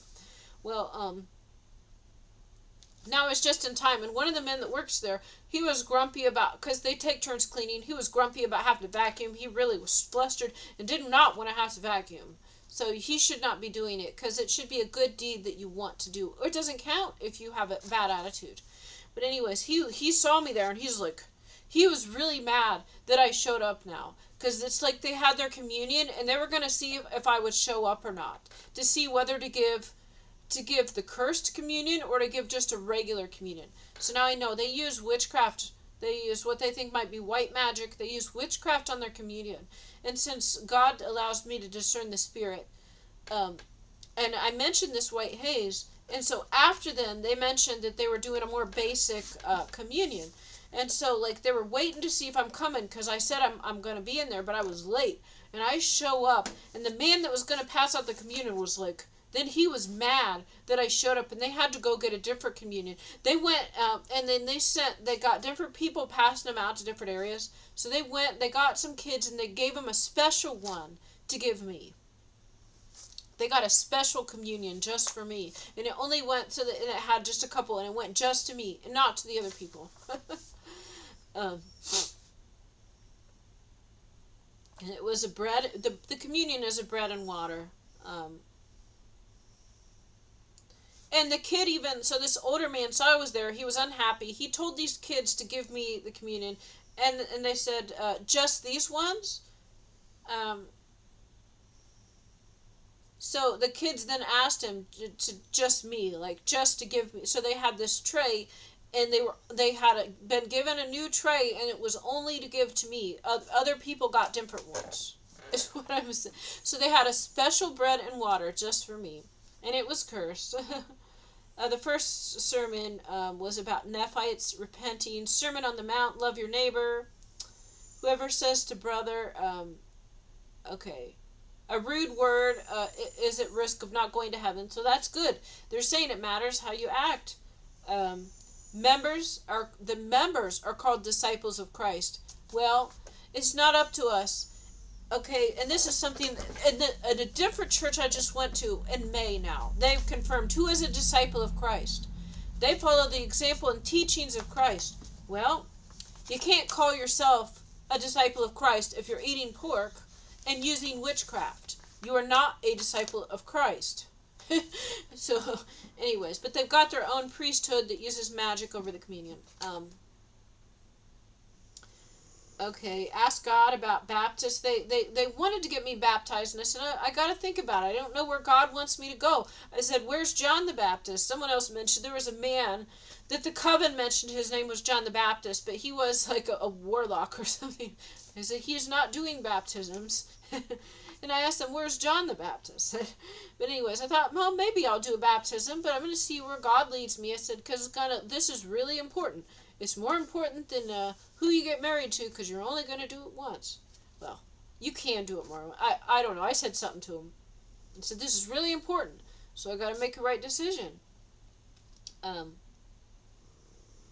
then actually this day I was really disappointed because one of the missionaries that I was talking to, and he really enjoyed talking to me, and I enjoyed talking to him, he now just up and went to a different state. And they don't mention anything. They don't text me. They just go. And so just out of the blue, I guess their leadership decides, move him, because he liked what I was saying, and I enjoyed talking to him. And he probably mentioned this to other people, so they quickly moved him to Kentucky. So, but I thought he was a good young man. I liked him. But, but then I'm like, where'd he go? He had to move. I'm like, well, they should tell people we can have a little party, or something. They're like, and then someone else was like, yeah, they should do that. Yeah, they don't. They moved him. And they're bringing different ones in. They're cycling them in and out. But that's probably a good thing. God will use it for good. Well, let's see. They brought in a new missionary. I got to meet with a few times. The females there are called the Relief Society. And I thought it was kind of strange at first, and you go to the Relief Society this time. Last time was Bible study or something. And then that's where the women are in there. And I didn't really like the segregation because I think that the Relief Society doesn't have the authority of the priesthood. So that's why I don't like it. If they were both able to make decisions, then it would be fine. But because the females really, they just have their own group, but they don't make any changes to the church structure, then I kind of don't like it because I can't really influence. If God has a message for me to share with people, I'm only able to share it with the women. I'm not able to share it with everyone. So, but actually I went and I was like, this can be good to go to this. And I didn't know at first. Now I know more about it. So, but everyone has different talents, and they had us write our talents down on the papers. I probably cursed myself by writing my talent on. I probably shouldn't have. We put our talent on and we passed it around, and then we were reading someone else's talent, and so people would have all different talents, and but I put guitar on mine because I was thinking, what's my talent? And they're like, turn them in. I'm like, and I just wrote guitar in there real quick. And everybody was reading their talents, and it was maybe talking to people or doing this or piano. But and this is a room with 30 women or something, and then I was the only one with guitar on there. But I have a feeling that guitar is not appreciated in the Mormon church. They do not like guitar in Baptist churches. I did not notice that. The Nazarene church, where they freely welcome covens, they like the guitar. But then they just attack me there. Now here, they don't say it's banned, but it's like they want the piano. They don't want the guitar. No one's really playing it. It's it's an unspoken rule that we don't play guitar. I don't know. But I passed it, and it kind of seemed like that these women weren't really developing skills and having their own talents. But yet at the same time they were working. So it was just kind of disappointing to see most of there was only a couple that had piano, but a lot of the women, when they wrote down their talents, there wasn't really anything there. And I know God has given them talents. But in this community, so when I say in this community, then they weren't developing their talents, and that's what it seemed. Because it was just basic things. It's write down your talents. Being able to talk to people, being able to understand, something like that. But it wasn't an actual skill on these, as people are reading them, and I'm like, and I noticed that. So in this community, the women were not encouraged to develop skills and talents. There was a few piano players, and there weren't really any other instruments because those weren't acceptable. They weren't religious enough. Um, anyways, but you know, it was good to talk to these people and to meet with these people. um, Someone else there mentioned they had a truck and they could take me home. I liked how there was actually some authentic women in this church that were real, like not even wearing makeup. I really like that, and this is so rare, and this is one of the few places I've ever seen this. So I say this is a good thing, and I mentioned this too. There were some authentic women that were themselves.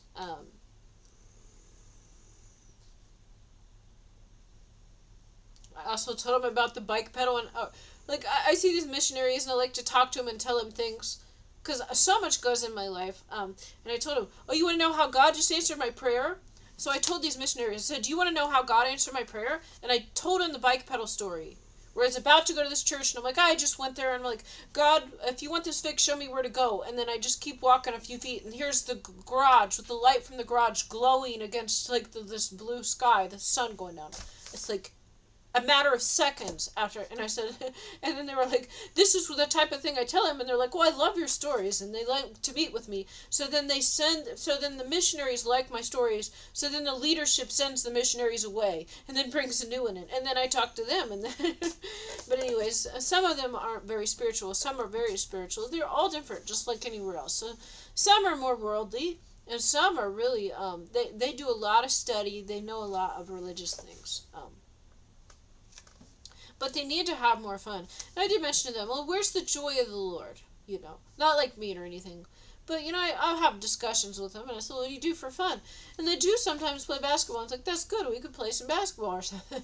But it seemed like they weren't having enough fun. That's what I thought. Like, well, I'm not, you know, because they were trying to get my opinions about the church and stuff.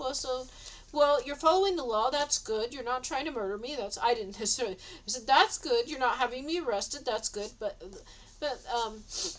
you know, I'm not sure if I'm seeing enough joy of the Lord.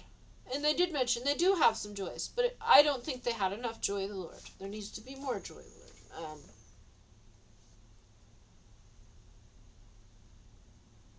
Okay, so I went to the Salvation Army. So this time they attacked me there. They mentioned something, they said something in front of the congregation that was an attack on me. So remember, I told secrets to this one center, and then they spread it and told other people. So this is like a couple miles away on the other side of town. This is supposed to be confidential. Now I'm at the Salvation Army to get a free dinner. They have this Sunday evening, and they do their prayer before we eat. And during this, they mentioned something that's related to me and my secret. And so I knew these are our enemies now. They said something that was an attack on me, and it was based on what I had just told these people at the recovery center in confidence. So the Salvation Army, not the business itself, but the people that came in, they exposed themselves as enemies.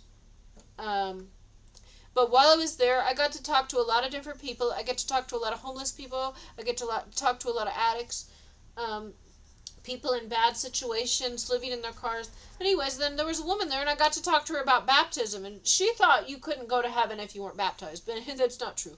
But anyways, but we had a good discussion, and I told her about pork to help her health, and so that was done.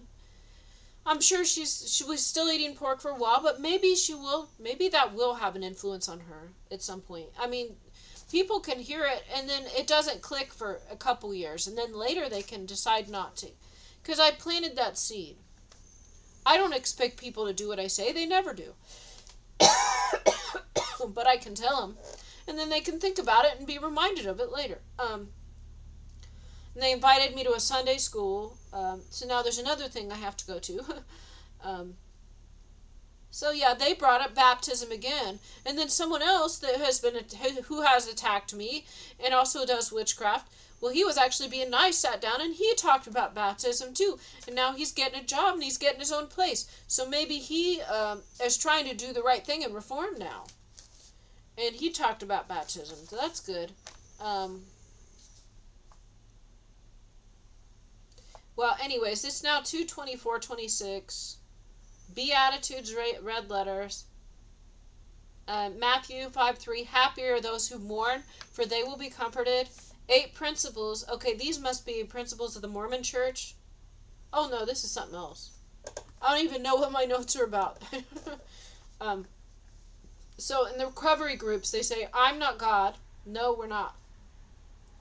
My life has become unmanageable, and I am powerless over my addiction. Yeah, and many times we are meant to go through things, and we're not supposed to get out of it until God's appointed time. So that actually is true.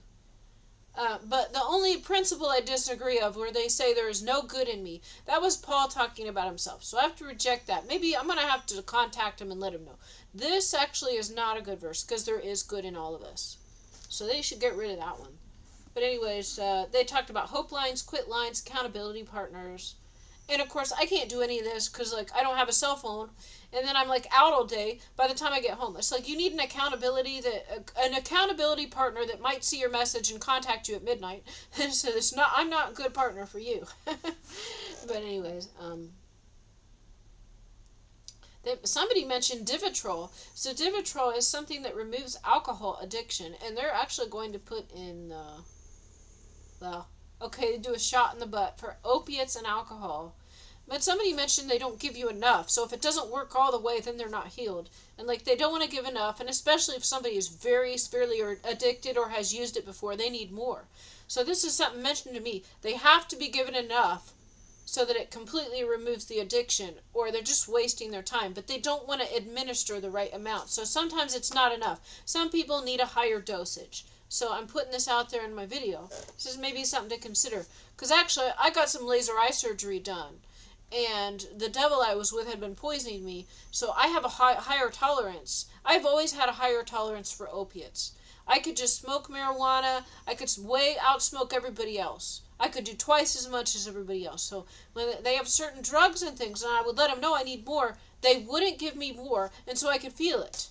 So this is a problem. These people addicted to drugs might need more than what you normally give them. So this is something to consider. As people are different, our situations are different. Anyways, I went to this. This is the okay. So they have a meeting at this is at the Nazarene Church. Okay, it's at the Nazarene Church. The pastor normally doesn't come in the recovery groups. He did the last time. Well, this time, so I've been going to the group, and then normally this church is still open for a while. And then after the group was over, then like just some person from the group and me would talk, and we would talk for like an hour or something before the next group started an hour later. So then there's like a little area with like a sink and coffee. And so this time, the man from the soup kitchen who went with me to fix my bike, this man who had health problems, and I thought was my friend. So then I invited him. Oh, I invited him to this recovery meeting, and we show up before it, and I'm like, is it okay if he comes? And they're like, oh, okay. And it was kind of funny, because he's a little rough around the edges, and kind of like a hillbilly, more like that. So he was kind of like being kind of loud and saying stuff that was kind of funny. So I didn't know. They were sending him to be counterfeit and to hit on me. And we go to sit down. Oh my gosh, they sent him to hit on me. And I thought I made it clear in the beginning. I said, I'm not available. And so I said, we could be friends. And then we're walking, and he's like, oh, I thought you were my person. And like, I told you I'm not available, but we can be friends now that you know. Now that you know again that I'm not available. So anyways, then I prayed to God to show him who his person is. Show him who his person is. I invited him to this recovery meeting on Tuesday. I invited him. He said he doesn't drink or anything now. He doesn't do that now, but many years ago. He's very open about this. So he is recovered. He is a candidate. He's able to go to this meeting. And so anyways, I invite him. Then we go in the room. The whole table is full, but there's 2 seats. So there's a table of like 30 people all around this table. All the seats are full except for here's an open seat. Here's a woman. Here's another open seat. So there were 2 free seats with a woman in the middle. And we go in, and then the woman's like, oh, she sees me come in with this man who I met at the soup kitchen. And she's like, oh, do you want me to move? I'm like, oh, no. So then it's me, this woman, and then this man who was said to hit on me. And she said a few things, and I knew right away. I had just prayed to God. So this man, okay, they sent to hit on me, and I told him I'm not available right away, I told him. But he still was like, oh, I thought you were my person. I recognize those eyes. I said, well, I'm not available. And I told him a few other things, okay. I told him some others, said, I don't need to get into that. I said, I'm not available. And I said, God has someone for you. And we actually were at the soup kitchen, and they served pork. And I said, we're not allowed to eat pork. I said, I don't eat pork. And he's like, I don't want to give. And then it was like he wasn't telling me. He was having an epiphany in his mind. He was understanding what I told him. He was having an epiphany and telling me. He's like, I'm not willing to give up pork. I said, yeah. And that's why I'm not your person. It's like, I don't eat pork. And he says, I'm not willing to give up pork. I said, that's right. And I prayed to God, show him who his person is. We go to this meeting. This woman between us was his person. It wasn't, I told him. And she knew. She liked him. And he actually knew and had history with her. And she never was at this meeting. I have been to this meeting several times. She was never there. She came this day. And this man, he came this day because I invited him. They don't come other times. So this man I invited does not go to this meeting. This woman does not go to this meeting. She came for some reason, this one day only. And he came this one day only because I invited him. Right before I prayed to God, show him who his person is, there she was. And she's like, oh, I know him from this place. And the way she said it, and I told him that's his person. He still tried to hit on me a little after because he was sent by the kingdom of darkness. He works with he likes the criminals. He hangs out with the criminals and the gangs. And I even said there's a narcissist there at the shelter, and he's there. Yeah, so he knows. He's like, I think you're right.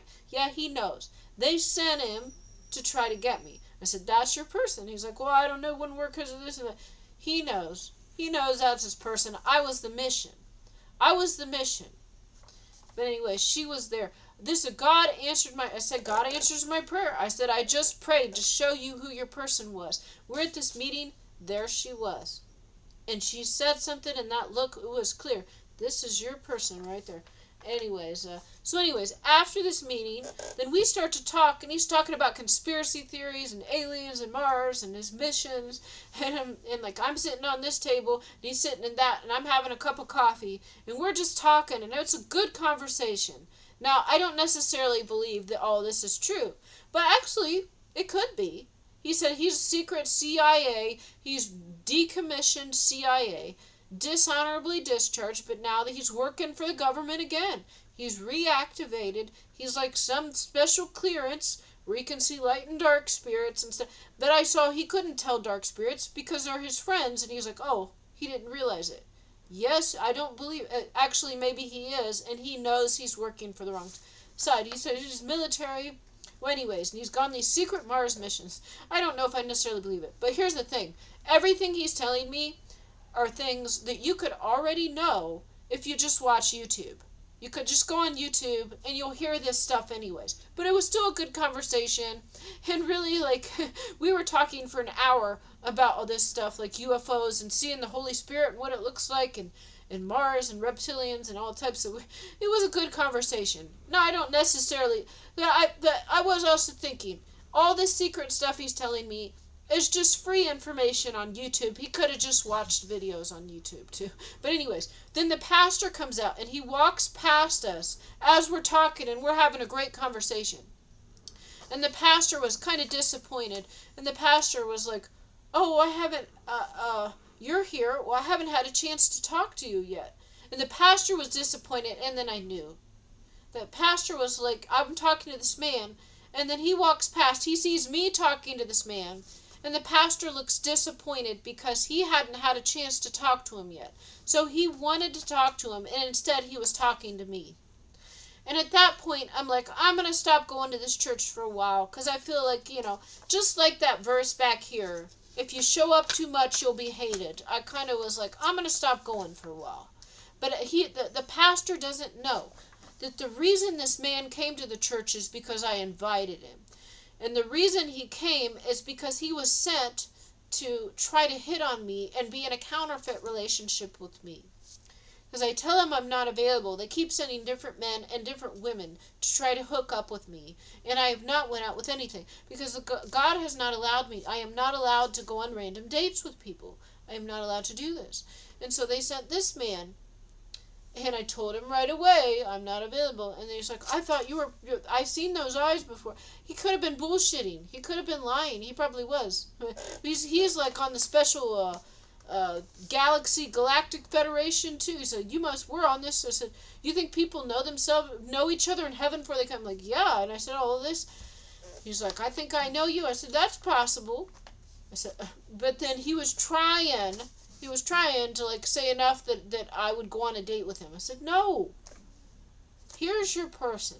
But the pastor saw him talking to me. He was talking to me because he was trying to get me to go on a date with him.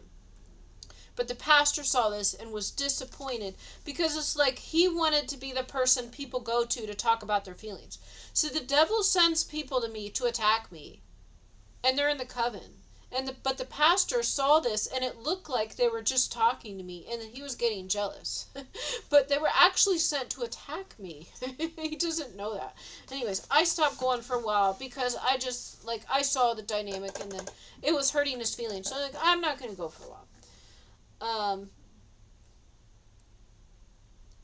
Well, anyways, this must be the Salvation Army. So the woman that talked to me about baptisms, she was in a bad situation. She couldn't go to the shelter, and one reason is because she was married. Her husband used to be in the mafia and now is not. But anyways, they're married, and they won't allow married couples to stay together. And she's older. She's gonna sleep in her car. Because she's married, she's going to be where her husband is. But anyways, I think her husband was in jail right now. Anyways, the homeless shelter would not allow married couples to stay together. Also, bike passed, and some homeless people told me that the pedophiles stay at the homeless shelter. So there are people that want to go. They won't go because pedophiles are there. And they won't go because they're married and they want to stay together with their spouse. Now, I think they need to make accommodations for this, but... So anyways, I'll call military man. This new man that's hitting on me, he says he's CIA. Okay, CIA man. CIA man. Now he's reactivated, decommissioned, dishonorably discharged, CIA, high level. Okay, this is what he says. I don't know. He probably is CIA, though, because they sent him after me, and they already follow me around. But anyways, he was talking about the tunnels underground, rescuing children, being involved in all different things, in the news. All these children were bound and gagged in cages. Shipped out, 700 people busted. Someone there, his name was Red, the last name meant Red.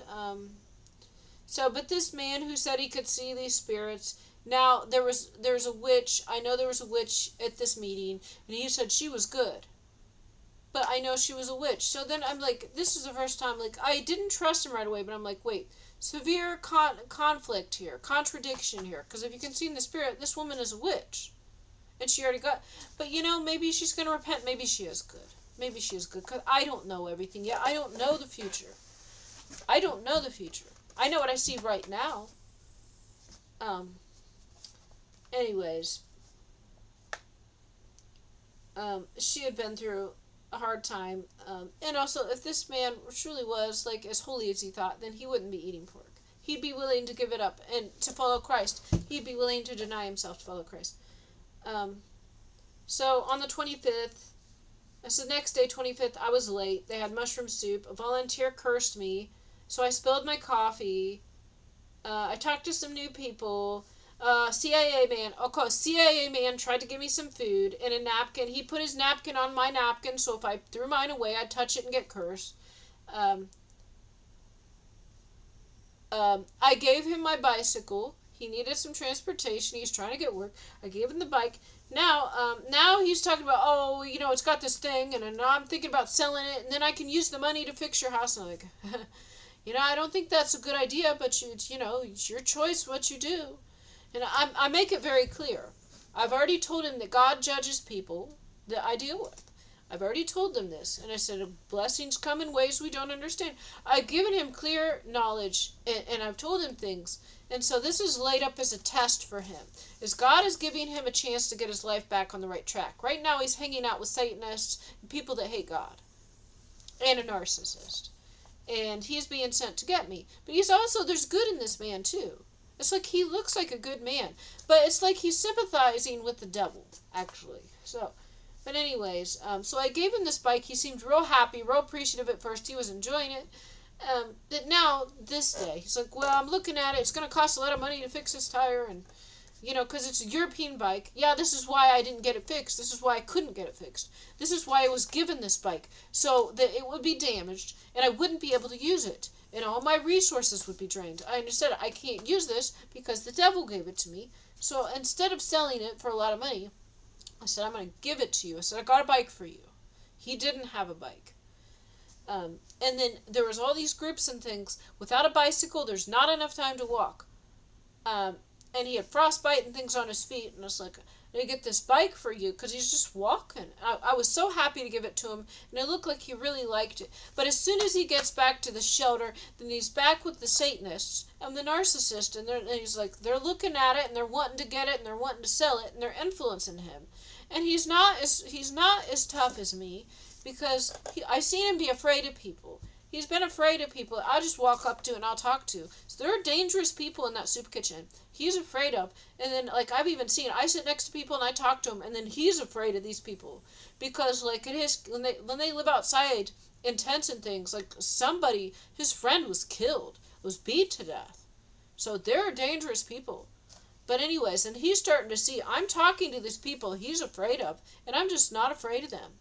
And I'm just talking to him, and I see he's nearby and looking and is kind of trembling a little, he's afraid of the person I'm talking to.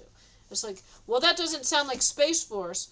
How is that Space Force? How CIA trembling and afraid of this man that I'm talking to? Yeah, maybe he's dangerous, but he's not going to hurt me. God won't allow it. But anyways, this CIA man, he was acting like, I'm not going to curse you. I wouldn't do that. He didn't say it this way, but essentially.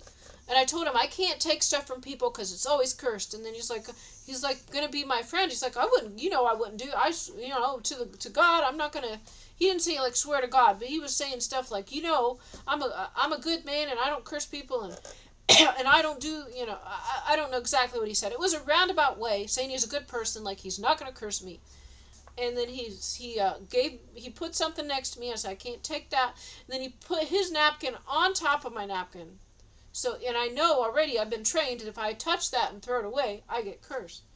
And now he wants to sell this bike, and he can use the money to fix my house. Because I told him some of that. Because we were talking a long time. And I said, oh, you're going to sell the bike and give me the money? Well, that's really nice, but I thought this is for you. I gave this to you. So then he's kind of weird. So he was saying he wanted to come to my home. This man wanted to come alone into my home to fix my home. And then he's like, well, I can sell the bike and I can get all this money and I can use that money to fix your house. I said, oh, you want to sell the bike and give me the money? You want to give me the money? You want to sell the bike and give me the... And then he's kind of like, no, he didn't mean that. No, he wanted to come into my home. Oh, no. I said, well, that woman... I just prayed to God and asked who your woman is. And I already told him, and that's your partner there. I said, maybe if you both come over, then I'll let you fix my house. I said, if she comes too. But I can't have him, If she comes too, then I'll let you come fix my house. And I was like, oh, you're going to sell the bike and give me the money? That's really nice of you. No, he didn't intend that. He didn't plan on that. The devil worshippers and the narcissists were going to keep the money and probably give him $20. Give him pennies on the dollar. And then he comes into my home.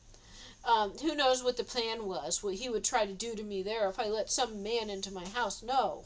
Even though he looks like a good guy, he actually looks like a good guy, but still, they are sent on a mission. And I said, the CIA is trying to get me. So, like, you got some brain mind control thing going on. They get you in my house and they flip the switch. No, thank you. I said, you bring that woman with you, then I'll let you come over. No, he didn't want to do that. I was like, oh, we wouldn't work because, she's not been clean long enough. Like, oh, okay. Well, then no. Are you going to sell the bike and give me the money? Well, that is... But I wanted you... I gave this to you so you would have transportation. I said, God blesses people in ways we don't always appreciate the way that God bless. I was saying, like, these things coming out of my mouth, they sounded really good at the time. This is 4 months later, or something. So anyways, someone shows up with someone else. Oh, okay, so this woman that goes to the other soup kitchen, she acts like she really likes me, but then she also sometimes acts like she hates me. And so her son is a warlock, and her son is involved in some shady stuff, but not too bad. He also has good in him. So anyways, but when her son is around, she's influenced, and I can see the demonic transference. And so then he'll try to curse me. He keeps trying to curse me. But anyways, and he was trying to shake my hand, and I'm like, oh, people sometimes curse me because the narcissist at the church cursed me with a handshake, and he did a love magic.